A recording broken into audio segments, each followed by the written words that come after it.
हर एक माता पिता को अपने बच्चों के भविष्य के बारे में अवश्य सोचना चाहिए और सोचना चाहिए आखिर क्या होगा हमारे बच्चों का भविष्य। जी हाँ, हम कर रहे हैं भविष्य की बात। कौन सा भविष्य और कैसा भविष्य? तो हमारा उत्तर है कि पहले आप अपने भविष्य के बारे में सोचें। जब तक अपने भविष्य के बारे में नहीं सोचेंगे तब तक बच्चों का भविष्य नहीं संवर सकता। यह सत्य है कि आपके बच्चे ही आपका भविष्य है। अगर आप सिर्फ अपनी मौज मस्ती में लगे रहेंगे और अपनी मर्यादाओं से बाहर रहेंगे तो बच्चों का भविष्य अंधकार में डूब जाएगा। बड़ा आवश्यक है इस विषय को समझना, तहे दिल से समझना चाहिए। तो अगर आप आपका भविष्य ही नहीं सुधार सकते हैं तो आप अपने बच्चों का भविष्य कैसे सुधारेंगे? आप अपनी आदतें नहीं सुधार सकते हैं तो अपने बच्चों की आदतें कैसे सुधार सकते हैं? नहीं सुधार सकते, क्योंकि उनकी बुनियाद माता पिता हैं, आप हैं। माँ बाप से अधिक कौन सोच सकता है अपने बच्चे के बारे में? यानी कोई नहीं सोच सकता। जरा सोचिए कि क्या आपने अपने बच्चों को मर्यादा, वो संस्कार बताए हैं कभी, जिससे कि आपके बच्चे आपका बुढ़ापे में साथ दें और आपकी सेवा कर सकें?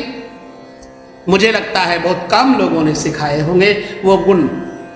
आपने उनको अंग्रेजी बोलना, मोबाइल चलाना, टीवी चलाना, सॉफ्टवेयर बनाना, ये तो सब बता दिया, किंतु क्या कभी आपने उनको समाज में कैसे रहना है, कैसे बोलना है, कैसे मर्यादा में रहना है सिखाया है क्या? आपने हमको अंग्रेजी बोलना भी खूब सिखाया। आपने बच्चों को जीवन के स्तर से ऊंचा उठाने का प्रयास भी खूब किया। आपने बाबूजी की जगह पापा या डैड कहलाना सिखाया अपने बच्चों को। अम्मा और माता जी की बजाय मॉम कहना सिखाया आपने अपने बच्चों को। गुड मॉर्निंग बोलना सिखाया, गुड इवनिंग बोलना सिखाया, गुड आफ्टरनून बोलना सिखाया, किंतु क्या आपने अपने बच्चे को प्रातः संध्या, मध्याह्न संध्या, सायंकालीन संध्या के बारे में बताया? क्या आपने अपने बच्चों को कभी दादी दादा के पैर छूना, अपने से बड़ों के पैर छूना, या माता पिता के पैर छूना, या बड़ी बहन के पैर छूना सिखाया क्या? नहीं सिखाया। तो फिर आखिर आपने अपने बच्चे को सिखाया क्या? अपने बच्चे से ढेर सारे सुख की उम्मीदें क्यों रखी?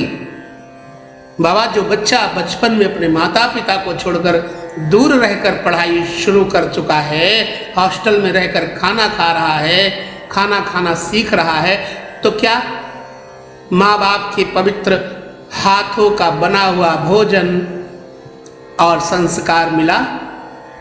नहीं। जैसा खाए अन्न वैसा बने मन।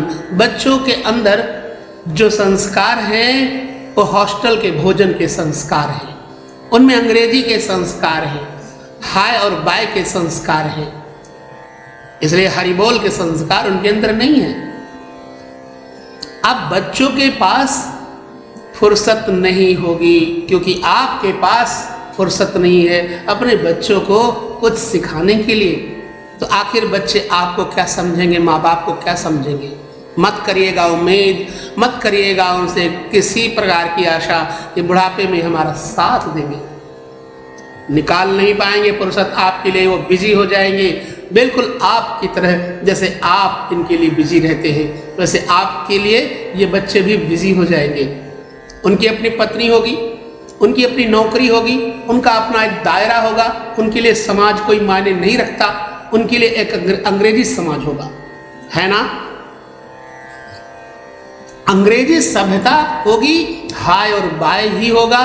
तो हरिओम नमो नारायण, जय सिया राम, जय श्री कृष्णा, राधे राधे कहना ये कहाँ से सीखेंगे? जो बच्चा अपने माता पिता के पास नहीं रह सकता, नहीं रहता, वो अपने माता पिता के पवित्र चरणों को कैसे छोड़ सकता है, कैसे छू सकता है? और बिना चरण छुए, बिना आशीर्वाद लिए उस बच्चे का भविष्य उज्जवल कैसे हो सकता है? बेशक उनके पास पैसा होगा, शोहरत होगी, स्टेटस होगा, परंतु क्या वो अपने आप से सुखी हो पाएंगे? कभी नहीं। जैसे आप अपने आप में सुखी नहीं हैं, दूसरों के पास जाकर के सुख ढूंढते हैं, परंतु आपको सुख नहीं मिलता, क्योंकि आपने अपनी जड़ों को मजबूत नहीं किया। और आपकी जड़ें हैं आपके बच्चे। अपने बच्चों को मजबूत नहीं किया, अपने बच्चों को मर्यादा, अपने बच्चों को संस्कार, अपने बच्चों को सामाजिक सभ्यता नहीं सिखाया, तो ऐसी अवस्था में एक चीज का डर है कि मेरा भारत विदेशों की तरह हो जाएगा, हाय और बाय में रह जाएगा, और हाय हाय कहते ही कोई संसार से विदा हो जाएगा, आप भी विदा हो जाएंगे, क्योंकि बच्चे के पास आपके लिए टाइम नहीं होगा, तो आप किसी वृद्धाश्रम में रहेंगे। यह देश भारत है, यह देव देश है, सभ्यता का देश है, सादगी का देश है, संतों का देश है, वैदिक परंपराओं का देश है। तो हम यही कहेंगे, अपने बच्चों को, अपने आप को वैदिक परंपराओं से जुड़िए, आप स्वयं को भी सुखी करिए और अपने बच्चों को भी सुखी करिए, तथा आने वाला भविष्य आपके बच्चों के लिए एक उज्जवल प्रकाश लेकर के आए। बस यही कहूँगा। जय श्री कृष्ण।